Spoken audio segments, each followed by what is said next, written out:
Vámonos al capítulo 6 del libro de Hechos.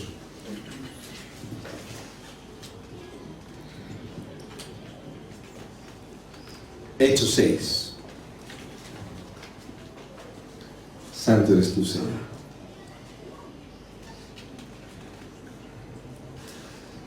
En aquellos días,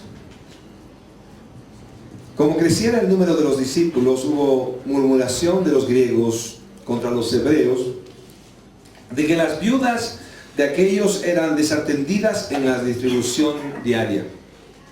Entonces los 12 convocaron a la multitud de los discípulos y dijeron: no es justo que nosotros dejemos la palabra de Dios para servir a las mesas. Buscad pues, hermanos, de entre vosotros a 7 varones de buen testimonio, llenos del Espíritu Santo y de sabiduría, a quienes encarguemos de este trabajo.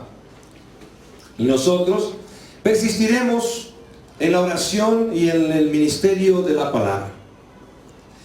Agradó la propuesta a toda la multitud y eligieron a Esteban, varón lleno de fe y del Espíritu Santo, a Felipe, a Prócoro, a Nicanor, a Timón, a Parmenas y a Nicolás, prosélito de Antioquía, a los cuales presentaron ante los apóstoles, quienes orando les impusieron las manos. Y crecía la palabra del Señor y el número de los discípulos se multiplicaba grandemente en Jerusalén. También muchos de los sacerdotes obedecían a la fe. Señor, queremos honrarte hoy, Señor Dios, y queremos que tú me des gracia y que des gracia a cada oyente, Señor, para poder conocer más de ti y de tu palabra, Señor. Sé tú ministrando nuestras vidas y podamos acercarnos con reverencia a ti, Señor, en el nombre de Jesús, y todos decimos amén. El título para esta mañana es Una iglesia en acción. Una iglesia en acción.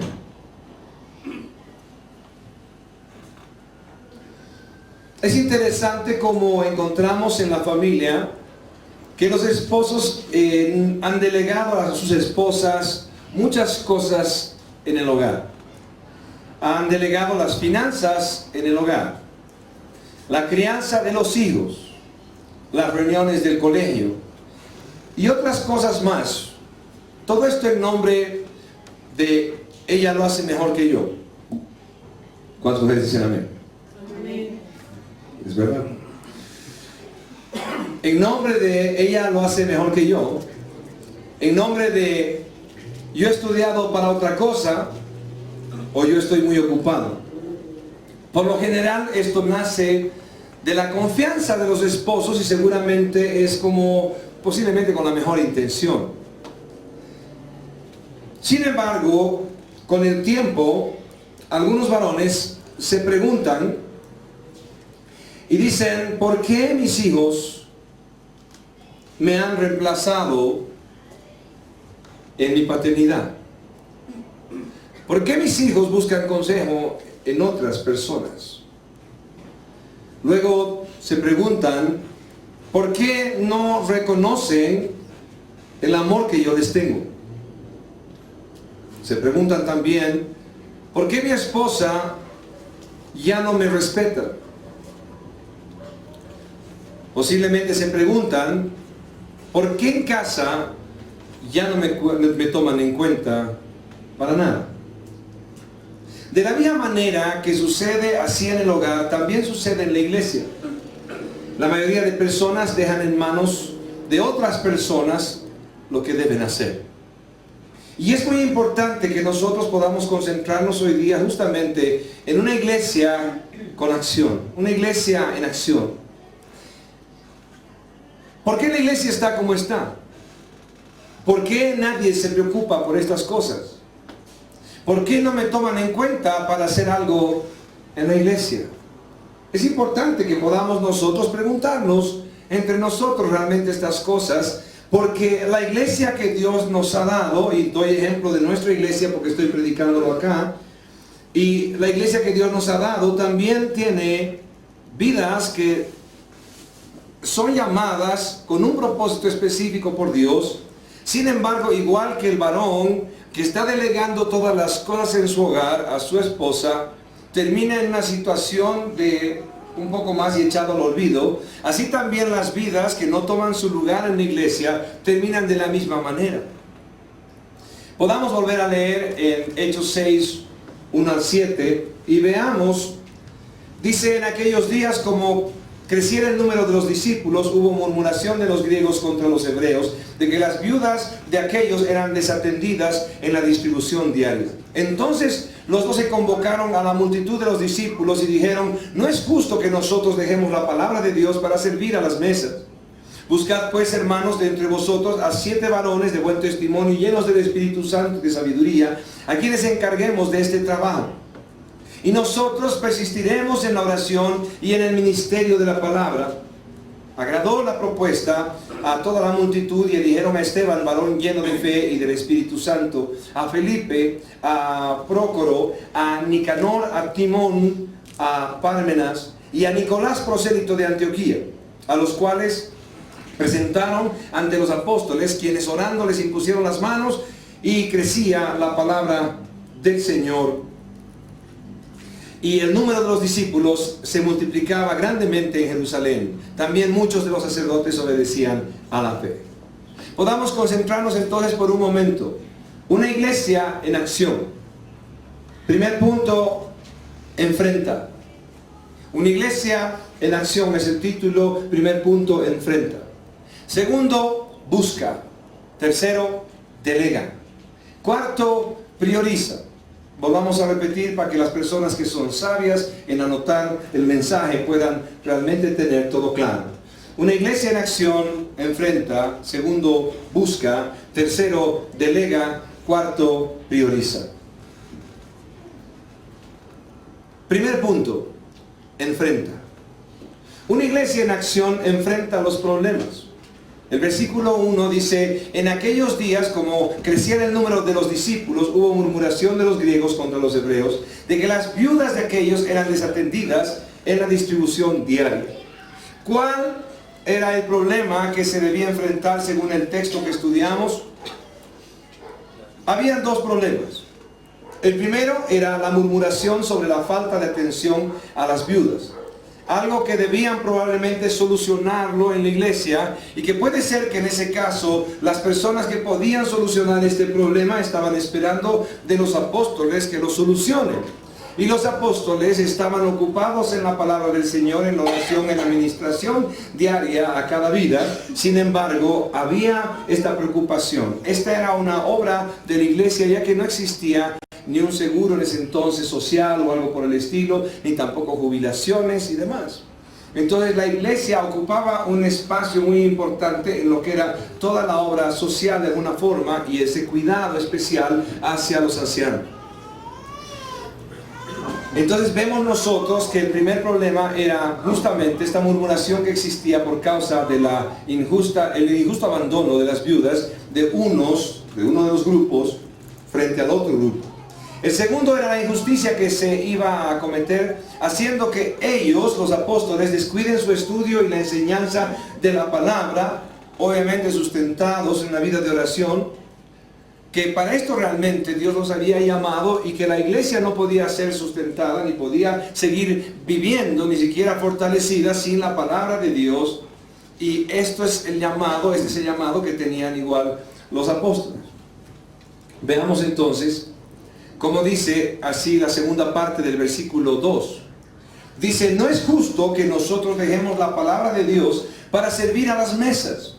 Esta expresión está simplemente explicando que como ellos iban a cuidar a las viudas, las iban a alimentar, iban a ver sus necesidades, a eso se refería el tema de dedicarnos a servir en las mesas.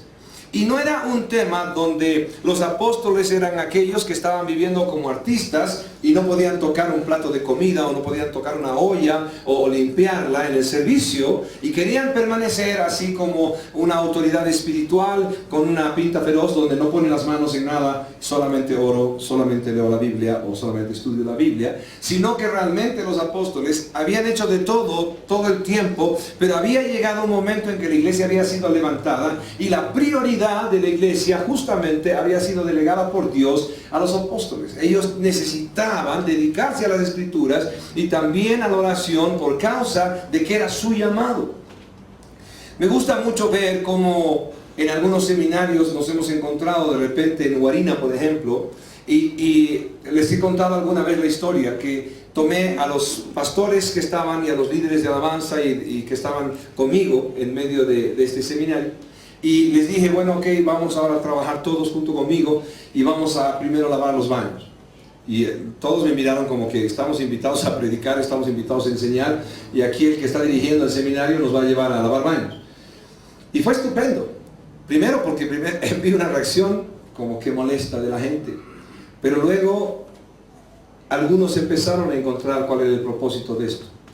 Después de limpiar los baños, nos fuimos a la cocina, y en la cocina dije, bueno, sirvamos los platos, ya está todo cocinado, ya atendamos las mesas, sirvamos a cada uno de los estudiantes. Y empezamos a distribuir los platos ahí en Guarina, y la gente nos miraba medio raro, y los alumnos nos miraban medio raro, ¿qué hacen los pastores y líderes sirviendo el plato de comida a todo el mundo? Terminamos de servir y le dije, bueno, ahora sentémonos a comer. Terminamos de comer y luego dije, bueno, ok, ahora vamos a la cocina y vamos a lavar los platos de los jóvenes que han venido. Y había una expresión como que ya pastor cortelano, o sea, ya nos ha invitado a predicar, nos ha invitado a enseñar, ya nos lavamos los baños, ya deben estar felices con eso, ¿no? Ahora hemos servido los platos y ahora como que vayamos a lavar los platos. Entonces nos fuimos a lavar los platos, terminamos de lavar todos los platos. Y luego de eso, en la siguiente reunión donde teníamos a todos los estudiantes ahí, les dije, bueno, señores, señoras, aquí han visto ustedes a los pastores que van a enseñar en el seminario, en este tiempo que vamos a estar juntos, limpiando los baños, sirviendo las mesas, lavando los platos, las ollas, etcétera, etcétera. Ahora cada grupo que vamos a armar aquí va a hacer lo mismo que han hecho todos ellos, y lo van a hacer toda esta semana de estudio. Y si ya se pueden imaginar, no había un solo joven ni una señorita que pueda decir, ah, no, pastor, yo no lo hago porque lo habíamos hecho nosotros. Fue muy importante para ellos ver todo esto. Los apóstoles no tenían falta de buen testimonio respecto al servicio y al cuidado de otras vidas. Ellos habían dado su vida completa al servicio del Señor, por lo tanto al servicio de la iglesia.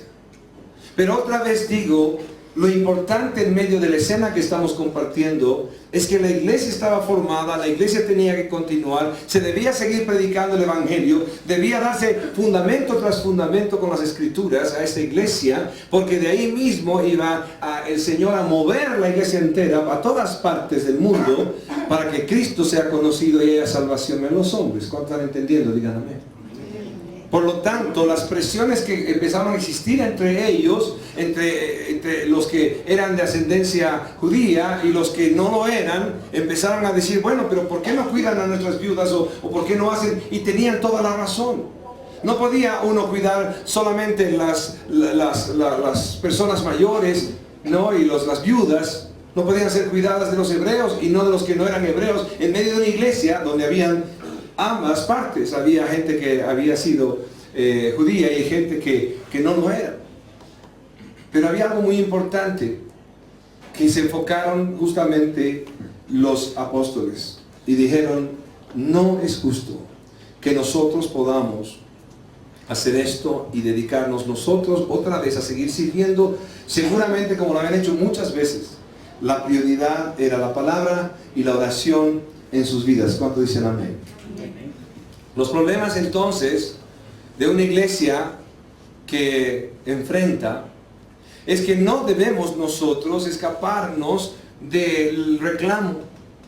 No debemos escaparnos de ni murmuraciones ni reclamos, sino debemos saber qué tomar en cuenta de todo esto. Y necesitamos enfrentar realmente esto, y podemos decir que la necesidad que ellos vieron, la solucionaron. Buscaron de alguna forma ver esto. No dijeron simplemente, no, nosotros lo hacemos así, ya, ¿qué nos importa? O no nos critiquen, o no nos digan, o no hablen de nosotros, sino directamente lo enfrentaron. Y dijeron, hay que hacer algo al respecto. Hay que hacer algo al respecto. La reunión que nosotros tenemos de mujeres, la reunión de varones, el grupo de jóvenes con el que hemos trabajado años en la iglesia y que hoy debe ser otra vez levantado. Cada uno de estos grupos debe analizar la prédica del domingo, debe profundizarla, debe discutir al respecto de lo que se ha predicado el domingo, para que no se quede en el aire o sin fruto lo que Dios está permitiendo que la iglesia reciba como alimento. ¿Cuántos dicen amén? Como resultado de esta práctica en nuestra comunidad nos hemos encontrado con personas que están en desacuerdo con lo que se ha predicado, y de eso se trata. Si seríamos una secta, el predicador tendría que enseñar una cosa y los demás tienen que decir amén y punto, porque lo dijo el ungido del Señor. Pero el ungido del Señor habita en cada creyente, así que en la iglesia no hay un ungido del Señor, sino que cada creyente tiene al ungido en su ser. ¿Cuántos dicen amén? Por lo tanto, lo que se comparte en la iglesia debe ser discutido. Debemos no dejar nuestro cerebro fuera de la iglesia, porque Dios nos dio la gracia de tener inteligencia, cierta sabiduría y discernimiento. ¿Cuántos dicen amén? Por lo tanto, esta práctica no se puede perder en una iglesia de sana doctrina, donde la gente viene y tiene el derecho de cuestionar lo que se predica. Debe ver las escrituras y decir si realmente lo que se predica está de acuerdo a ellos. ¿Cuántos dicen amén? Toda esta práctica es una bendición en medio de nosotros, y justamente debe traer en esta iglesia la oportunidad de que cada uno de nosotros enfrente el problema, enfrente el problema de no estar de acuerdo, para caminar juntos, crecer en las escrituras y poder realmente decir, esto es lo que Dios quiere, y podamos seguir adelante. ¿Cuántos dicen amén? La pregunta para mí y para ti es que si hay una iglesia que enfrenta, sería bueno preguntarnos nosotros si estamos realmente enfrentando las necesidades que vemos en la iglesia. Hemos hablado entre nosotros. ¿Algún momento tú has podido acercarte a tu esposa y le has dicho, ¿sabes qué? Creo que realmente hay un problema en nuestra iglesia. Puede ser que algunos de ustedes que estén presentes no sean de esta iglesia y pueden tomar el ejemplo para su iglesia. Pero han hablado algún momento y han dicho, esto falta en la iglesia. ¿Están realmente enfrentando el problema que existe en la iglesia? ¿Has planteado tu preocupación a hermanos como Tito, David, Pato, a mí? ¿Has planteado el problema? ¿Has dicho, realmente hay una necesidad urgente de cambiar esto? Me gustó mucho la llegada de una familia a la iglesia que manejó más o menos así las cosas. Llegó y dijo, hay este problema en la iglesia. Y fue bien bonito. Hay el problema en la alabanza. Necesitamos ensayos.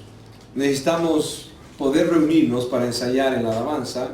Y necesitamos de alguna forma un cierto orden, para que aún las canciones que vamos a cantar puedan estar ya desde la semana ya establecidas, para poder trabajarlas y ponerlas en la computadora. Cosas tan sencillas simplemente del culto dominical. Gracias a esa familia que llega a la iglesia y dice, oíme, esto nos falta, lo hagamos. Hoy día existe justamente un ensayo el día miércoles, existe un ensayo el día sábado, existe justamente una lista que sale el día miércoles a todo el grupo del ministerio de la alabanza, y tenemos todo ordenado. La pregunta para ti y para mí es, ¿estamos enfrentando esto, los problemas de la iglesia, como miembros de la misma? ¿Somos parte de esto? Dios nos dé gracia. ¿Cuántos dicen amén? Una iglesia en acción no solamente enfrenta, sino busca. Una iglesia en acción busca con otros miembros comprometidos soluciones a los problemas de la misma iglesia. El versículo 2 es muy importante aquí en Hechos, como estábamos viendo, en Hechos 6, versículo 2, dice: entonces los 12 convocaron a la multitud de los discípulos y dijeron: no es justo que nosotros dejemos la palabra de Dios para servir las mesas. Buscad pues, hermanos, de entre vosotros a 7 varones de buen testimonio, llenos del Espíritu Santo y de sabiduría, a quienes encarguemos este trabajo. ¿Con quiénes buscaron soluciones los apóstoles?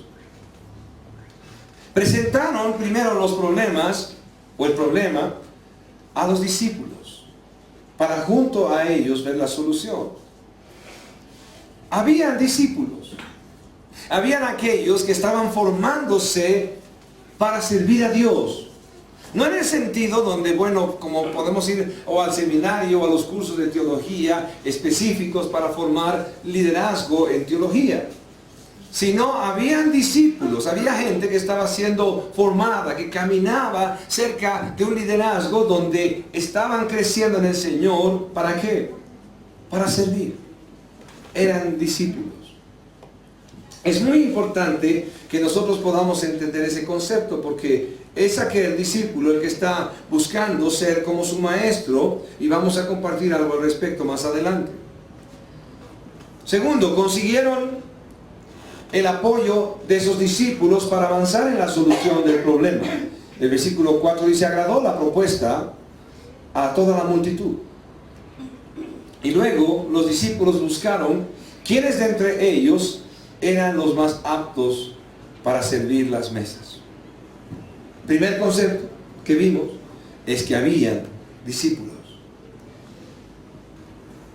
Buscaron justamente esa aprobación. Los apóstoles creían que la solución para que pueda solucionar este problema era que mientras tanto que ellos estén dedicados a la enseñanza, al estudio de la palabra, a la oración, habían personas que podían ser levantados de en medio de ellos, que podían servir en la solución de este problema. ¿Cuál era el problema? ¿Se acuerdan?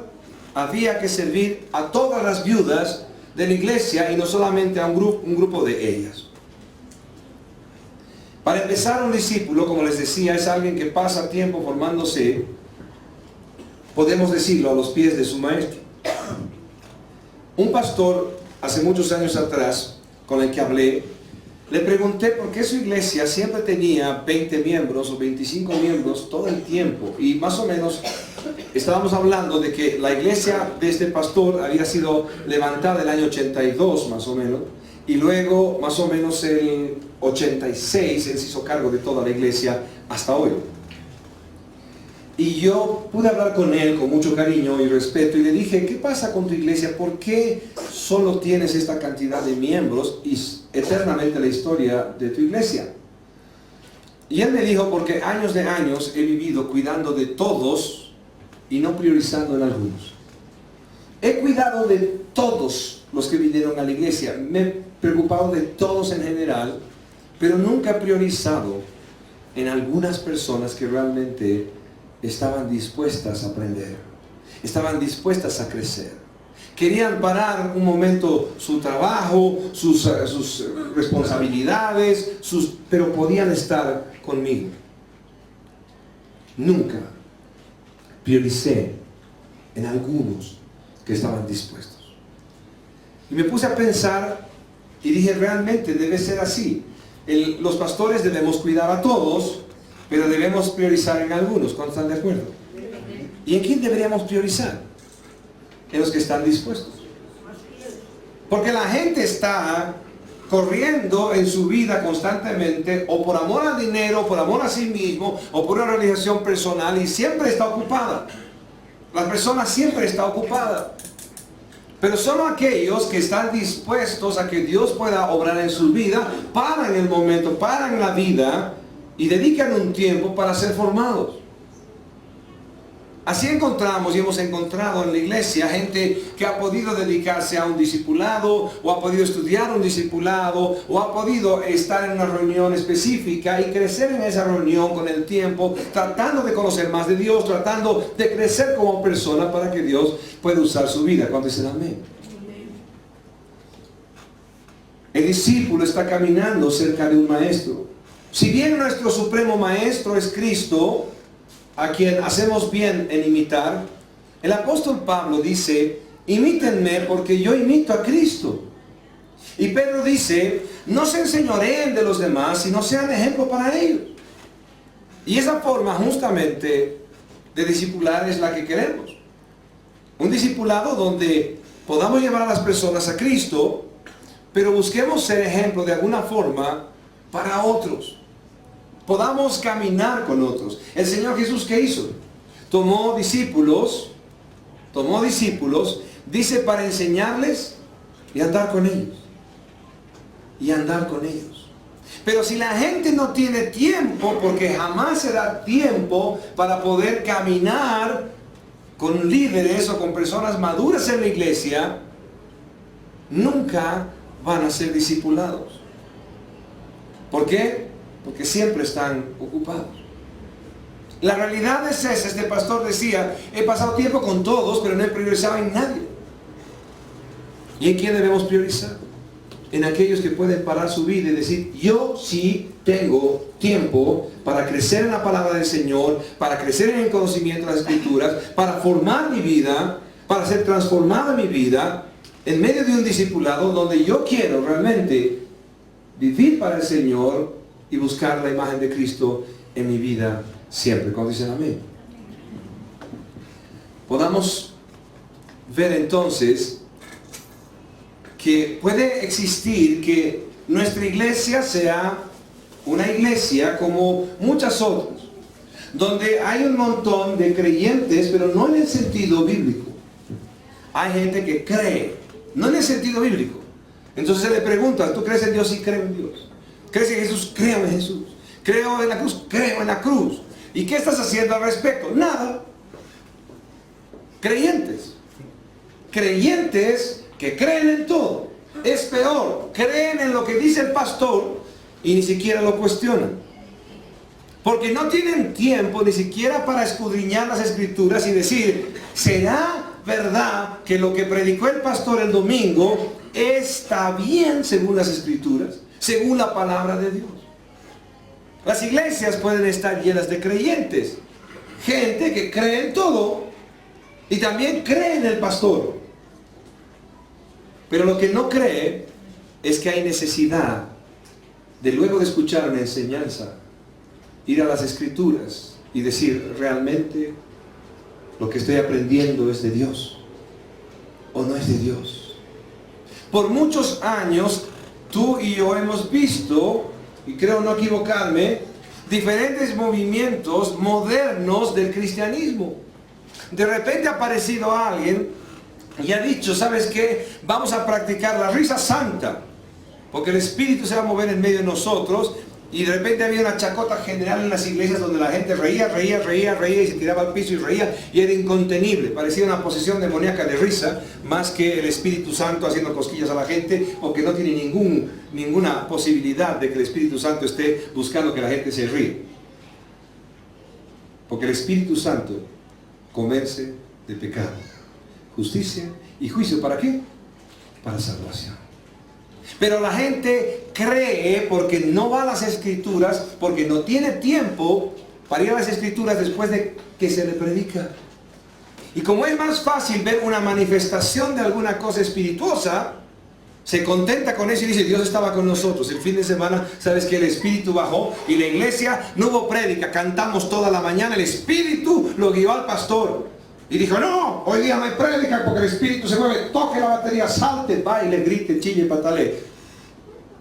Y la gente no fue ni a las Escrituras para ver si realmente el Espíritu de Dios nos lleva a que en el culto del Señor la palabra de Dios no sea el centro. ¿Cuánto dicen amén? Iglesia, necesitamos ver que el Señor está levantando creyentes primeramente en Él, que escudriñan las Escrituras, que no creen en el pastor, sino creen en la palabra de Dios, que no han sacado su cerebro de la iglesia, sino que están renovando su entendimiento, como dice el apóstol Pablo, para saber si realmente lo que se enseña es de Dios o no es de Dios. ¿Cuántos dicen amén? No fue una votación de la mayoría para tomar la decisión respecto a qué se iba a hacer para solucionar este problema en la iglesia. No hicieron una práctica democrática y dijeron los apóstoles, a ver, ¿cuál es la solución? A ver, que la iglesia vote y pueda tener una solución a este problema de las viudas. No, ellos encontraron que la solución era que vidas de medio de ellos sean levantadas para poder servir las mesas y cuiden de las viudas. Entonces hablaron con discípulos, con aquellos que estaban siendo formados constantemente por los apóstoles en el caminar del Señor, y a ellos les preguntaron, ¿pueden ustedes buscar varones para que sirvan las mesas? Háganlo. Todos estuvieron de acuerdo. ¿Quiénes? Los discípulos. Porque los discípulos, la gente que está creciendo en el Señor, puede aconsejar a su pastor. Porque está dentro. Se pueden imaginar un partido de fútbol y hay alguien que está ahí de entrenador y hay otro que está en el público. Y de repente el entrenador está mirando cada una de las jugadas, pero como está dentro, pueden decir, fulano, ven, y se paran en la esquina, en la raya blanca, y no entran a la cancha, se para el jugador y le dice, ¿sabes qué? Bloqueen esto, paren esto, cuiden al otro, denle duro al otro, lo que sea. No estoy diciendo que sea bíblico todo esto, ¿no? Pero están diciendo alguna cosa porque están dentro, porque son parte de ellos. Pero ya te puedes imaginar el que esté en el público. El que esté en el público está gritando lo que sea, pero pateano, sea desgraciado, lo que sea está gritando, no filisteo y circunciso, ya para que sean insultos más cristianos. Pero de alguna forma está gritando todo el partido y lo que grita no consigue nada. Ha gritado más fuerte que el entrenador, ha renegado más que el entrenador, se ha puesto guindo, se le han caído más pelos que al entrenador y no ha conseguido ningún cambio. A lo mucho termina y lanza su asiento de plastoform y ya está. Para decir gol o para decir que porquería. Cualquier cosa. Pero no afecta en nada. Y no afecta en nada porque no está dentro. Los discípulos están dentro. Los discípulos son parte del cambio. Contesten amén. ¿Eres un discípulo en la iglesia?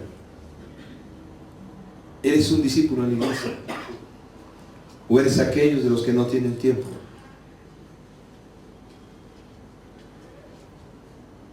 ¿Se puede contar contigo para buscar soluciones en los problemas de tu iglesia?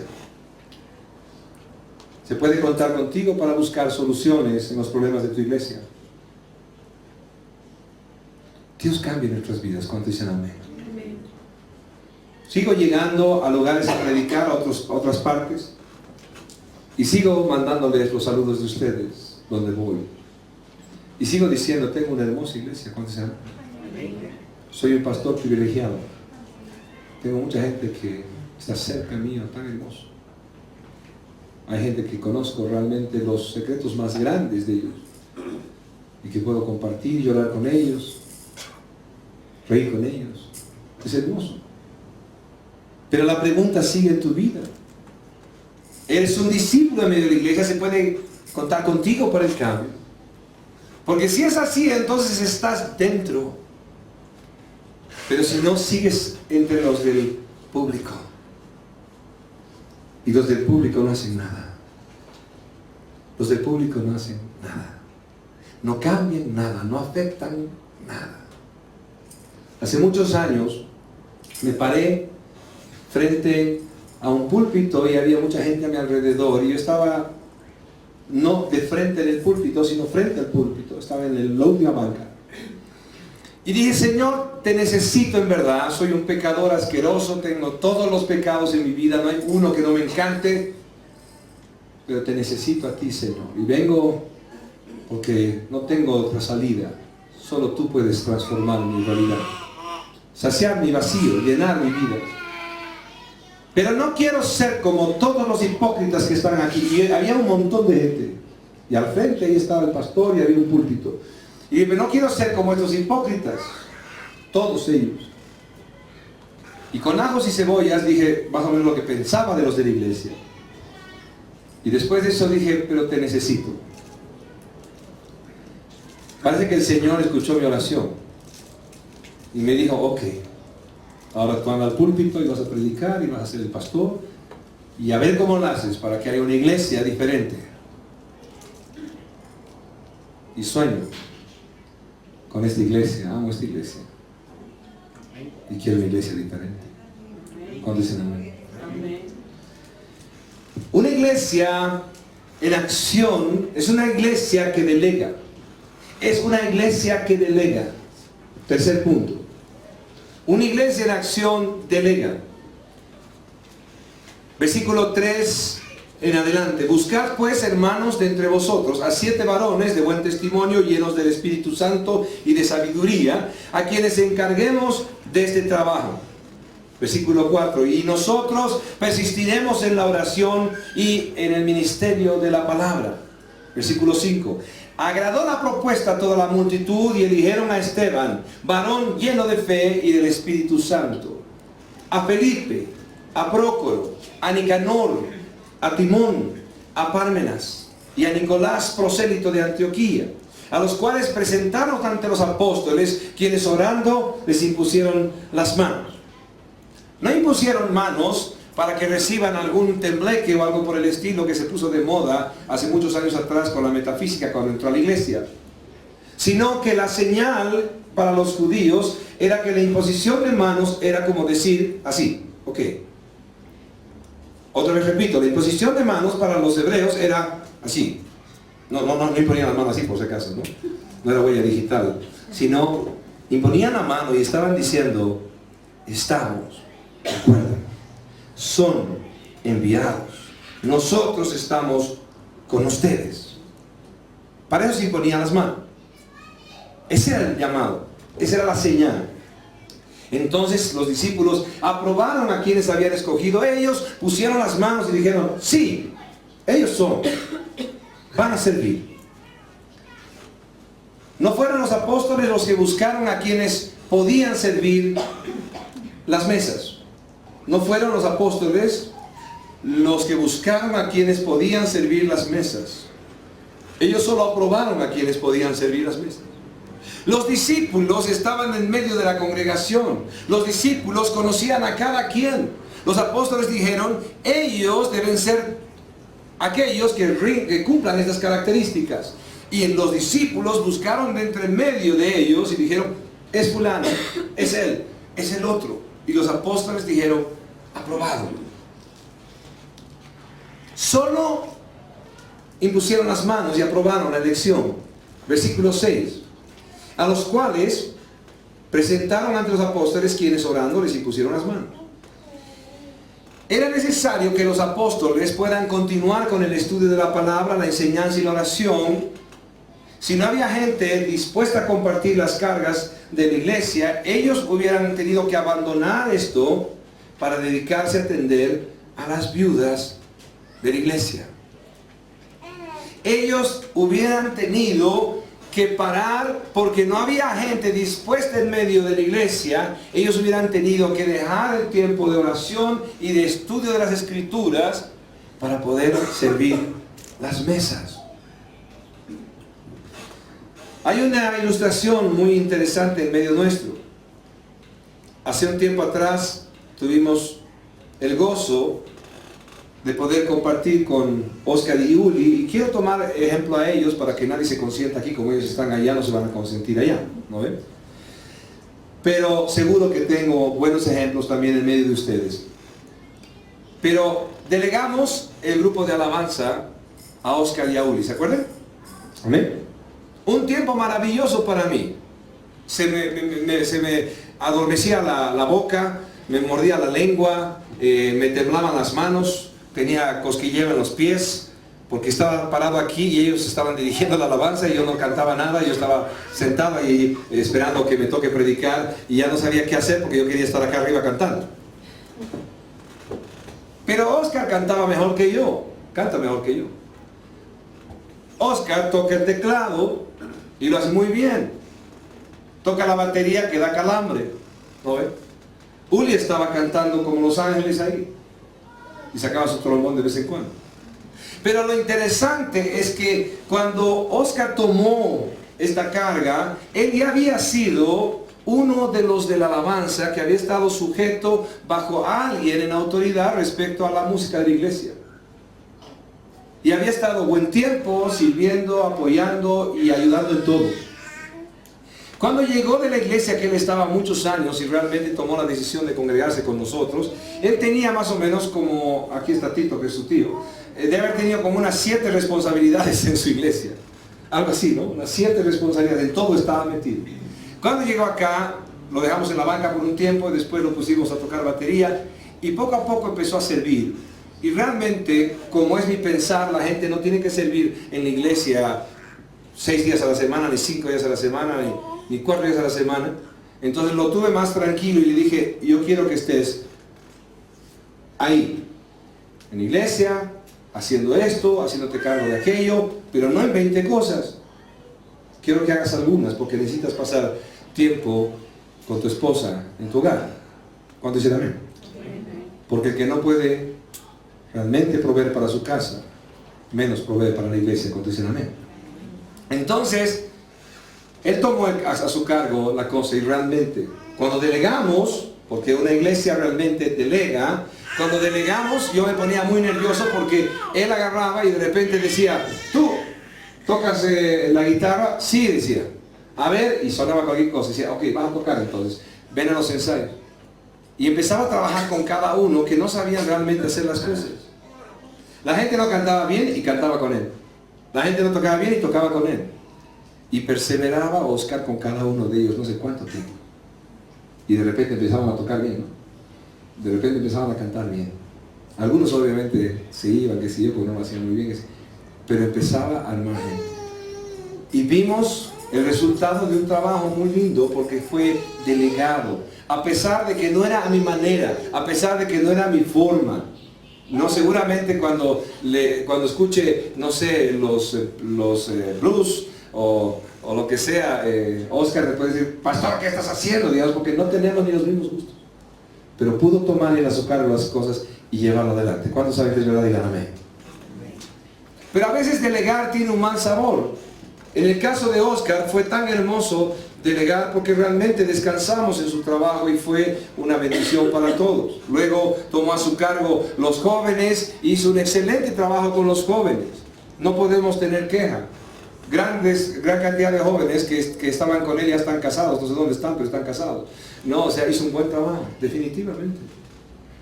Pero otra vez digo, a veces el delegar tiene un mal sabor. Una persona muy querida en la iglesia vino con su esposa un día y me contó y me dijo, ¿sabes qué, pastor? No estoy conforme con esto, y esta parte de la iglesia no está bien, y esto tampoco está bien. Con mucho cariño y con mucha confianza le dije, pero está bien lo que tú piensas, está bien lo que tú dices, tienes toda la razón. Esto falta a la iglesia. Y cuando terminamos de hablar de todo lo que faltaba en la iglesia, le dije, bueno, excelente. Ahora, ¿qué va a estar a tu cargo? ¿O qué van a hacer ustedes como pareja para hacerse cargo de algunas de las cosas que me han dicho? Y su respuesta fue muy triste, porque fue, no, solo queríamos decirte. No tienen idea cómo quedó mi vida ese momento, mi corazón. Porque ellos tenían razón, faltaban todas las cosas que ellos decían en la iglesia. Había que hacer algo al respecto, no podía seguir esta área o otra área ahí descuidada. Había que hacer algo en la iglesia. Pero cuando les dije que en qué iban a ayudar ellos para la solución de esto, la respuesta fue, solo queríamos decir. Al poco tiempo ni siquiera estaban en la iglesia. Y hoy día se congregan en otra parte. ¿Se puede imaginar cuál es el concepto? La iglesia debe delegar. ¿Cuándo dicen amén? No puede existir un tema de un pastor que haga todo. No existe. Gracias a Dios hay gente en la iglesia que sirve aquí y que siempre ha ayudado, y es una bendición tenerlos. Hoy día sean honrados, sean honradas delante del Señor porque sirven. Es una bendición grande. No saben qué maravilla es no tener que yo abrir la puerta y yo te preparar esto, después agarrar el sonido, no sé qué, después dar el discipulado, después el otro. Es una bendición. Seguramente al principio de la iglesia yo hacía todo porque no había forma. Pero para delegar realmente, a veces yo cometo el error y digo, estoy hablando con la iglesia nuestra, y digo, todos van a ser como los líderes o hermanos que sirven en la iglesia. Y estoy esperando por ellos. Porque los que sirven en esta iglesia, la mayoría se han acercado y me han dicho, pastor, ¿qué hago? No, algunos me han dicho, ¿a quién hay que matarlo? Siendo tranquilo, hermano. ¿Qué hago, pastor? Y les aseguro que yo no digo, ¿puedes limpiar mi auto? ¿Puedes luchar mis zapatos? ¿Planchar una vitera? No tiene nada que ver conmigo. ¿Qué hago, pastor? Y la gente que está sirviendo, que ustedes conocen, quiénes son las personas que sirven en la iglesia, todos ellos, empezando realmente con Cococha, Marcia y todos del principio que levantaron la iglesia, fueron personas que dijeron, pastor, ¿qué hago? ¿Dónde sirvo? ¿Qué hay que limpiar? ¿Qué hay que arreglar? ¿Dónde estoy? Y las personas sirven hasta el día de hoy. Y un error mío es que yo creo que todos son igual que ellos e igual que yo. Y estoy esperando años por ellos. Y digo, faltan algunas personas para que sirvan. He cambiado algo. Algunas personas han dicho, te necesitamos. ¿Por qué no sirves en tal área? He tratado de mejorar. Así que tengo 3 invitados al año, más o menos, que les digo que sirvan. Posiblemente tengo que decirles hoy día desde el púlpito, sirvan. Posiblemente todo el año me la tengo que pasar invitando a tu vida, diciéndote, quiero que sirvas en esto. Puede ser que yo sea el problema de que la gente no sirva más. Y pido perdón públicamente. Puede ser que sea yo el problema. De que tengo que hablar más claro, tengo que decirlo. De repente alguien diga, el pastor nunca me ha dicho que limpie la iglesia. O el pastor nunca me ha dicho, ¿sabes qué? Quiero que te prepares más en teología. Quiero que enseñes tú también. O de repente alguien me ha dicho, el pastor nunca me ha dicho que yo dirija un grupo de enseñanza en mi casa. De repente yo soy el problema.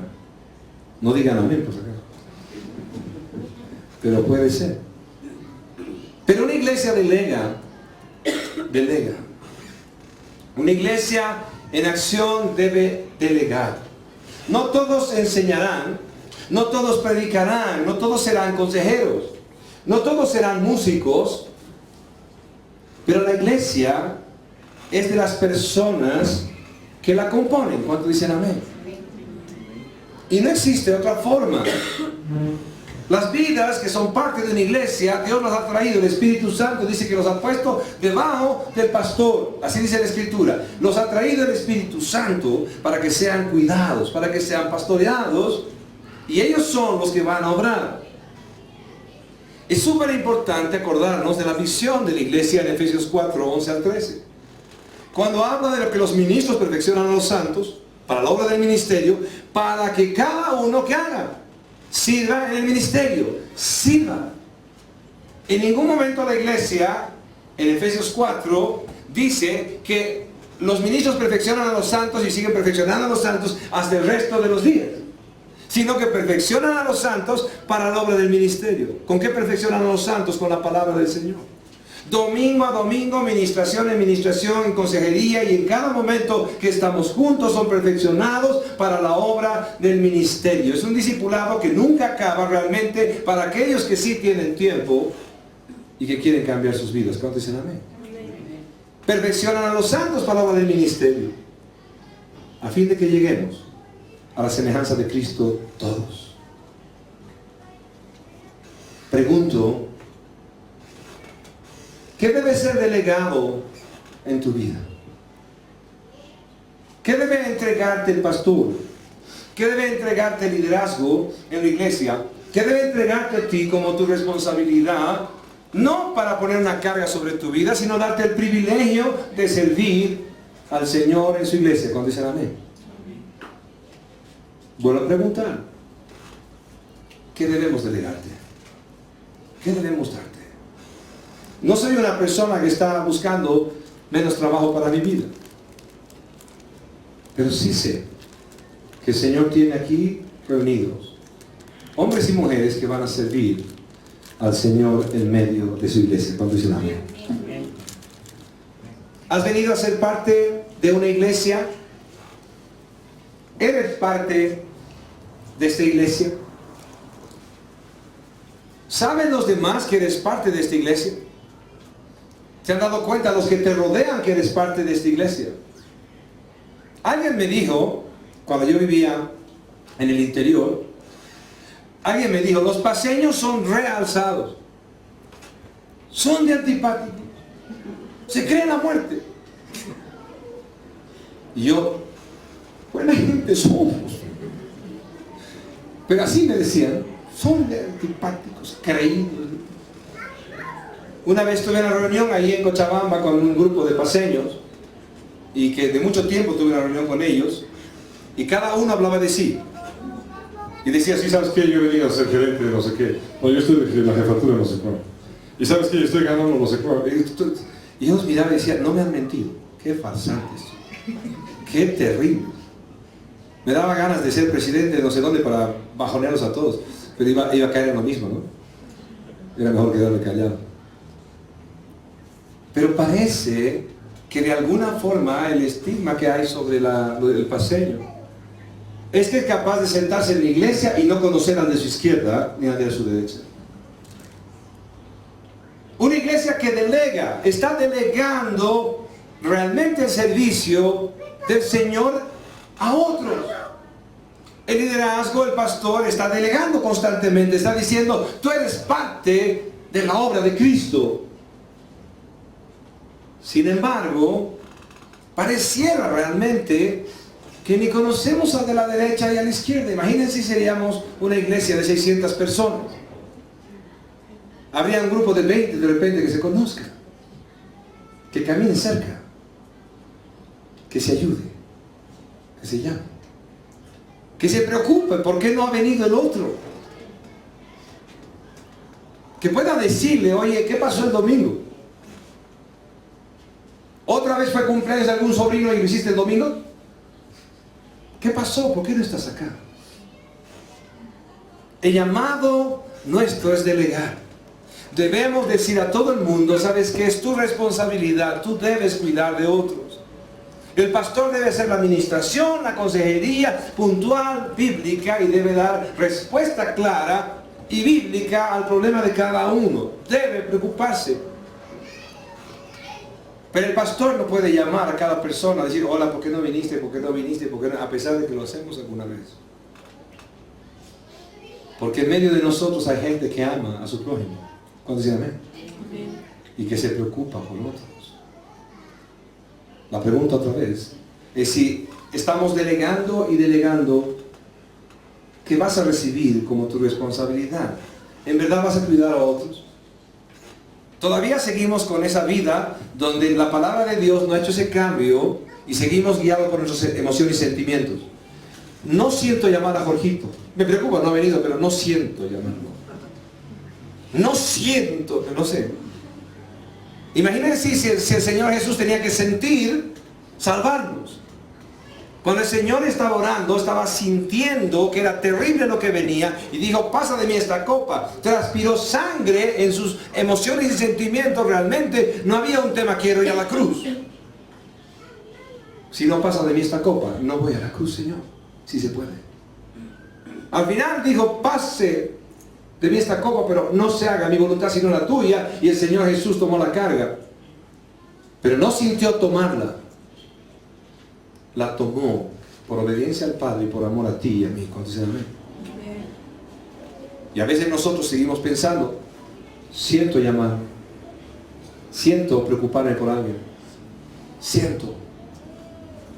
Dios quiere que se delegue muchas cosas en la iglesia. ¿Cuántos dicen amén? Oh, Dios decide delante del Señor ser parte de una iglesia. Si no es esta iglesia, hay iglesias de buena doctrina.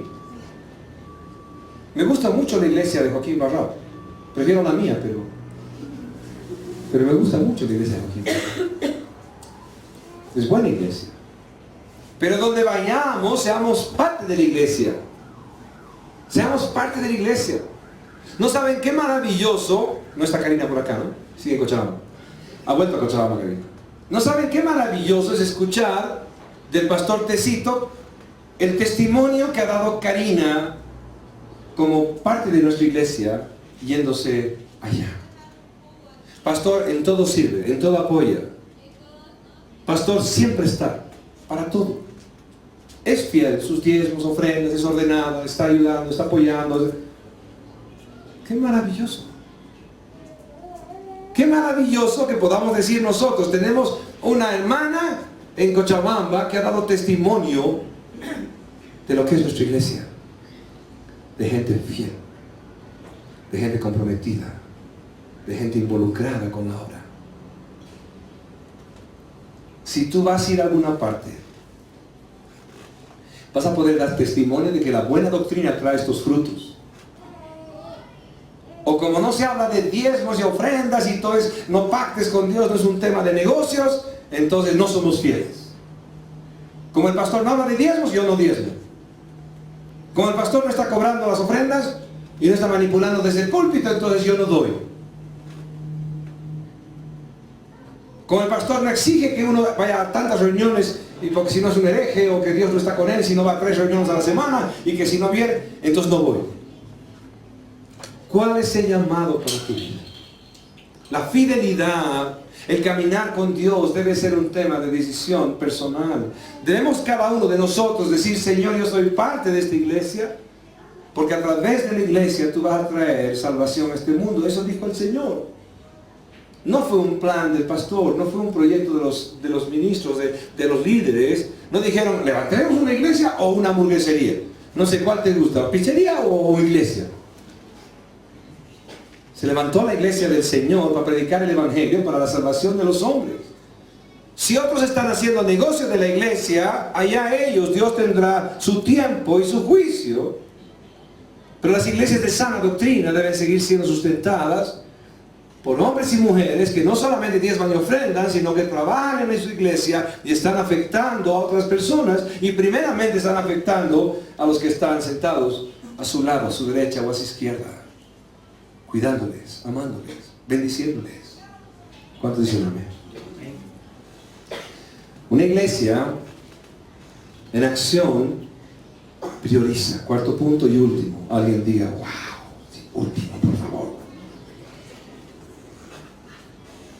Alguien en el fondo está diciendo, mal día para venir a la iglesia. Los amo, ¿no?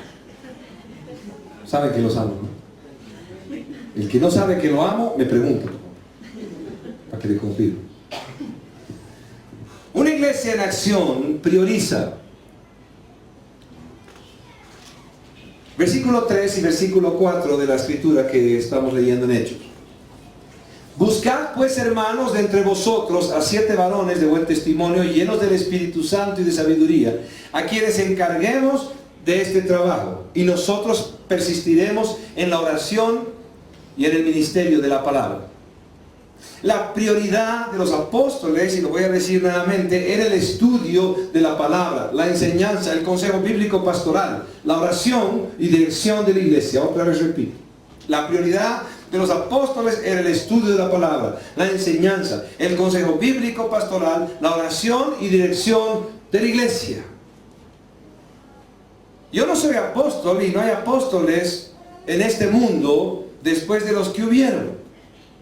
Si alguien se nombra apóstol hoy en día, es una herejía y tendrá su parte en el mismo infierno. No hay más apóstoles, y lo dice la palabra del Señor. Hay un espíritu de apostolitis por ahí en los últimos 30 años.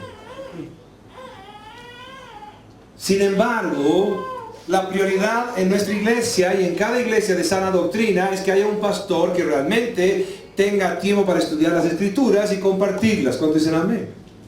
Que tenga tiempo para dar consejo pastoral bíblico a las personas. ¿Cuántos dicen amén? Entonces significa que hay mucha gente que no está haciendo lo que debe hacer, si es que el pastor está ocupado en más cosas que esas. Claro que sigo lavando baños en mi casa. Los baños son de los hombres. ¿Cuántos hombres dicen amén? Creo que vamos a empezar a discipular de nuevo a los hombres. Los baños son míos, nadie me los toca en la casa. Yo lavo con fe los baños. Limpio con fe, profundamente. Por eso la gente que va a mi casa siempre disfruta de los baños. Uno puede seguir limpiando baños, puede seguir cocinando, puede ayudar en todo. No hay ningún problema. Los pastores deben saber servir en su casa para servir en la iglesia cuando se amén. Pero la prioridad no son ni los baños, ni la cocina, ni nada por el estilo. La prioridad, no estoy diciendo que no pueden hacerlo, pero la prioridad sigue siendo la palabra de Dios y la oración. Solo podemos jactarnos de tener buena doctrina si realmente tenemos hombres que están estudiando las Escrituras, mujeres que están estudiando las Escrituras, gente que se mete con la palabra de Dios en oración. No hay otra forma de tener buena doctrina en una iglesia. Los discípulos, que podemos llamar miembros en ejercicio, deben dedicarse a la formación de sus vidas y ser formados por la palabra de Dios y el conocimiento de las Escrituras. Deben caminar buscando reflejar a Cristo, pero deben tener la prioridad de compartir del Evangelio con otros. ¿Cuántos dicen amén? Hermano, porque haya una persona en medio de nosotros que puede ir a limpiar tu baño bien y con fe, no va a llegar salvación a tu casa. Pero si tenemos personas que van a tu casa a compartir la palabra del Señor, el Evangelio de salvación, como dice Pablo, sí va a haber salvación. Porque la Biblia dice que no salvamos nosotros a ninguno, pero llevamos la palabra de Dios, que es el instrumento de Dios para salvación. El Evangelio de nuestra salvación, dice la palabra. ¿Cuántos dicen amén? Un pastor escuchó de una persona que los verdaderos líderes son aquellos que siempre hacen primero lo que otros deben hacer en la iglesia. Otra vez repito, eso es por ponerse a escuchar motivaciones de liderazgo o seminarios de motivación de liderazgo en vez de estudiar la Biblia. Pero un pastor escuchó de una persona que dijo: los verdaderos líderes son aquellos que siempre hacen ellos primero lo que otros deben hacer en la iglesia. Como no sacaron de la Biblia la enseñanza, sino de algún tema motivacional de empresa o lo que sea, entonces este pastor, pocos años después, se encontró a sí mismo con un pastor, que había perjudicado el desarrollo de la escuela dominical, porque no tenía ni la más remota idea de cómo trabajar con niños, pero se metió a trabajar con ellos. Luego, le había quitado el lugar a un excelente músico de la iglesia, y no tienen idea cómo la iglesia tenía que soportar los espantosos sonidos que salían del pastor. Luego, algo bueno hizo el pastor. En verdad, era bastante minucioso con la limpieza, era muy pulcro, y realmente la iglesia siempre estaba limpia cuando él había dado tanto ejemplo de limpieza.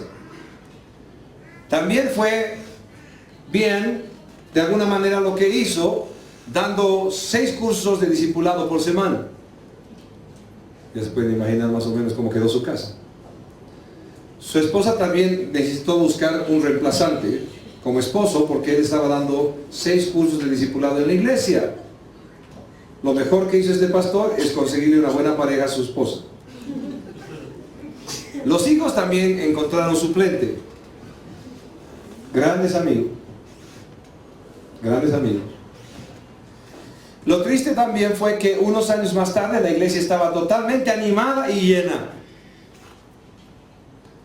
pero completamente lejos de Dios a causa de los pobres mensajes que no alimentaban a nadie y que generalmente empezaban con una frase muy famosa como: esta mañana, mientras tanto decidía que iba a enseñarles, sentí que debía hablar sobre el cansancio.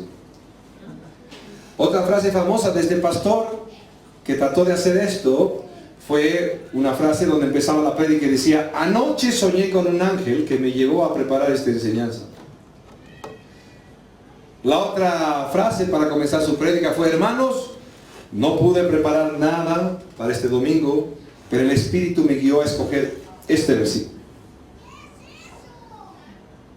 Los apóstoles con todo esto consiguieron seguir dedicándose a las escrituras y a la oración. Los apóstoles pudieron tomar todo lo que venía en presión aquí en Hechos 6 y pudieron buscar discípulos en quienes apoyarse y conseguir la ayuda necesaria para poder organizar la iglesia de alguna forma donde la gente pueda ser parte de esta solución. No se escaparon, sino que enfrentaron que existían problemas. Buscaron soluciones, delegaron y priorizaron. ¿Cuántos dicen amén? ¿Cuántos dicen amén? ¿Cuál fue el maravilloso resultado de la iglesia de Jerusalén? ¿Qué dice el versículo 7 para terminar? Dice, y crecía la palabra del Señor y el número de los discípulos se multiplicaba grandemente en Jerusalén. También muchos de los sacerdotes obedecían a la fe. Hasta los sacerdotes del templo habían dejado sus prácticas de judaísmo y habían venido a la iglesia a compartir y aprender de la fe. Los discípulos se estaban multiplicando. Pregunto, ¿te has sumado ya al hermoso equipo de discípulos? Los discípulos están aprendiendo de alguien. ¿Eres parte de tu iglesia? ¿Eres parte de tu iglesia? Dios te mostró qué falta por hacer en tu iglesia. ¿Estás haciendo algo para solucionar los problemas que has visto? Porque si no eres parte de la solución, eres parte del problema. O construyes o destruyes. Dios nos perdonó. Dios nos salvó y nos alimenta. ¿Cuánto dicen amén? Y nos alimenta con un propósito. ¿Estás cumpliendo el propósito por el cual Dios te trajo a la iglesia? ¿Estás cumpliendo el propósito por el cual el Señor te llamó, te salvó, te perdonó y te ha dado tanto conocimiento? Lo triste sería quedarnos con un conocimiento de una buena doctrina para tenerlo simplemente ahí en las tribunas del estadio, para criticar lo que hacen los jugadores, para gritarle al árbitro, etcétera, etcétera. Pero si Dios te ha dado conocimiento y te ha dado crecimiento respecto a la sana doctrina, es para que hagas algo al respecto, para que seas parte de la iglesia donde Dios te ha traído. ¿Cuántos dicen amén? Meditemos en esto y busquemos lo mejor para la iglesia que Dios nos dio. Jamás podría hacerlo solo. Y tampoco es el llamado de mi vida. ¿Cuántos dicen amén? Doy gracias a Dios. Realmente hay gente que está sirviendo tantos años fielmente, que sigue sirviendo. Si no fueran ellos, no hubiera pasado nada. ¿Cuántos han servido en tantas cosas? Mi esposa me decía, ten cuidado. Vos dices, fulano, hazme otra cosa, o mengano, qué sé yo, me lo puedes comprar no sé qué, me lo traes después, ¿no? Mi esposa me dice, ten cuidado, di más bonito aunque sea. Y tienes razón. Hay personas que confío tanto, que han estado tan cerca mío, que ya lo digo así como si fueran mis hijos, ¿no? Hijo, anda a traer tal cosa, si no, ¿no? En vez de decir, por favor, papacito hermoso, puedes ir a traer tal cosita, ¿te gustaría? Y se me sale natural, así, ¡ah!